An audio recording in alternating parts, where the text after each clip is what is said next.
Nagpupuri kami sa'yo, Panginoong Jesucristo.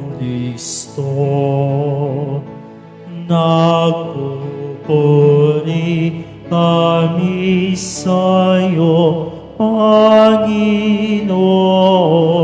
Jesucristo.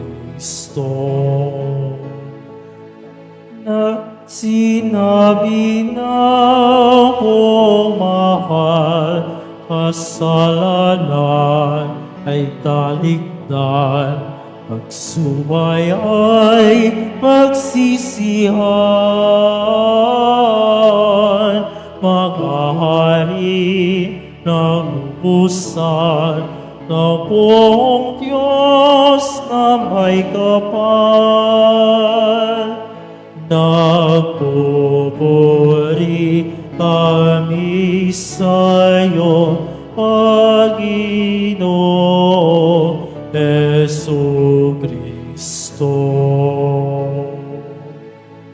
Sumainyo ang Panginoon. At sumayo rin. Ang mabuting balita ng Panginoon ayon kay San Marcos. Papuri sa iyo, Panginoon.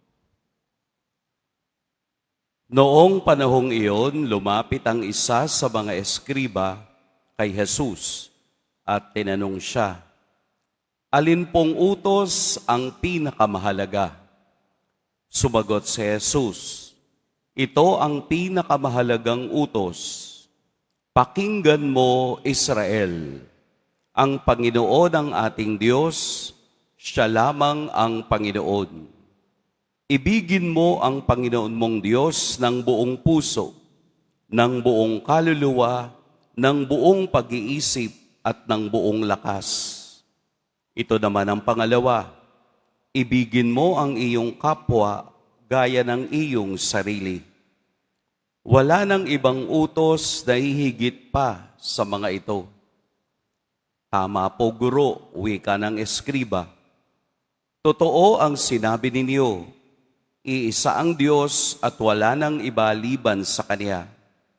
At ang umiibig sa Kanya ng buong puso, buong pag-iisip at buong lakas, at ang umiibig sa kapwa gaya ng kaniyang sarili, ay higit na mahalaga kaysa magdala ng lahat ng handog na susudugin at iba pang mga hain." Nakita ni Jesus na matalino ang kaniyang sagot, kaya't sinabi niya, "Malapit ka nang mapabilang sa mga pinaghaharian ng Diyos." At wala nang nangahas magtanong kay Jesus mula noon. Mga kapatid, ang mabuting balita ng Panginoon. Pinupuri ka namin, Panginoong Jesucristo. Magsiupo mo ng lahat. Magandang umaga po sa lahat. Friday the 13th ngayon. Baka marami pang natatakot, ha? Kesa matakot sa number 13. Tayo ay magtiwala sa ating Poong Jesus Nazareno. Unang-una, ang takot ay nasa isip lang. Wala pa ito sa aktwal. Pag-usapan po natin ang Ebanghelyo sa umagang ito. Kapag pinag-uusapan ang pag-ibig, ang lahat ay nagiging excited. Sino ba naman ang ayaw na pag-usapan ang pag-ibig? Minsang nakakakilig, minsang nakaka-inspire, minsang nakakagalit. Oh? Pero, ang bottom line, we talk about love. Kaya nga po ang Ebanghelyo ay tungkol sa pinakamataas na kautusan. Bakit kaya tinanong ng eskriba si Jesus kung ano ang pinakamahalagang utos? Una, gusto niyang subukin si Jesus kung talagang may alam siya sa batas ni Moses. Kaya ang sagot ni Jesus, ay pakinggan mo, Israel. Ang Panginoong Diyos, ang ating Diyos, siya lamang ang Panginoon. Hear, O Israel, Shema, Israel. Elohim Adonai, Adonai Echan. Ang ibig sabihin po, pag isa kang Hudyo, ang unang salitang lalabas sa bibig mo bilang pagpupuri sa Diyos ay ang sinabi ni Jesus. Hear, O Israel, the Lord is God, the Lord alone. Doon pa lang, nakita na ng eskriba na aral ang taong ito, na alam niya ang kaniyang pupuntahan at alam niya ang kaniyang sinasabi. Kaya po ang Ebanghelyo ay naglalahad sa atin na kahit na si Jesus, nasa puso niya ang pagmamahal sa Diyos Ama. Bilang Hudyo, ang Shema Israel o Hear Israel ang sentro ng kanilang pagpupuri at pagtawag sa Diyos bilang Hudyo. Kaya nga kanyang inilatag, siya lamang ang Panginoong iibigin mo ng buong puso, ng buong kaluluwa, ng buong lakas, ng buong pagkatao. Alalaong bagay, ibinabalik ni Jesus ang kautusan na panahon pa ni Moses, an ancient truth, katotohanang isinasabuhay ng mga Hudyo tungkol sa Diyos. Ano yung bago? Yung bago, yung kaniyang idinugtong. Ano yung idinugtong niya? Ito naman ang pangalawa. Ibigin mo ang iyong kapwa gaya ng iyong sarili. The love of God and the love of neighbor.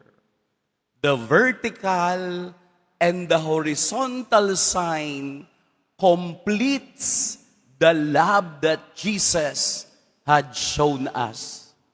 Ang krus na nasa altar ay hindi lamang simbolo ng kaligtasan, kung hindi ito'y simbolong hindi mabubura ng pagmamahal ng Diyos at ng pagmamahal ng tao.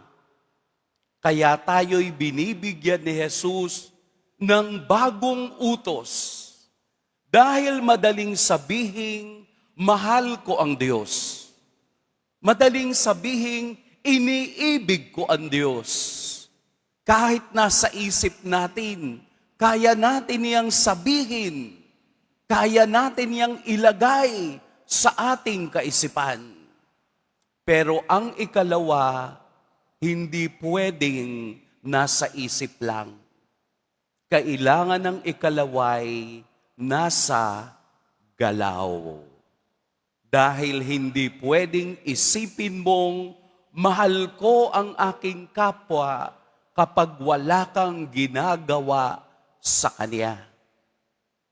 Kaya si Jesus nagmahal hanggang katapusan. Gaano kalaki ang pagmamahal ni Jesus? Ganito,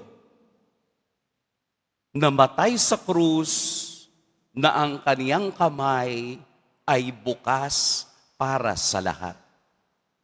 Kaya binibigyan tayo ng Ebanghelyo ngayon ng bagong kaisipang ang pagmamahal sa Diyos ay kapareho rin ng pagmamahal sa kapwa.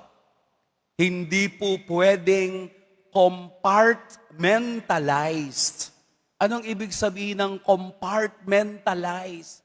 Yun bang mamimili ka lamang ng mamahalin mo? Yun bang mamimili ka lamang ng panahon paano ka magmahal? Yun bang pipiliin mo lamang sa isang batayan ng iyong buhay kung ino at sino ang iyong mamahalin? Hindi pwedeng nagmamahal ka ngayon. Amen? Huwag niyong sabihin hindi kayo nagmamahal ngayon.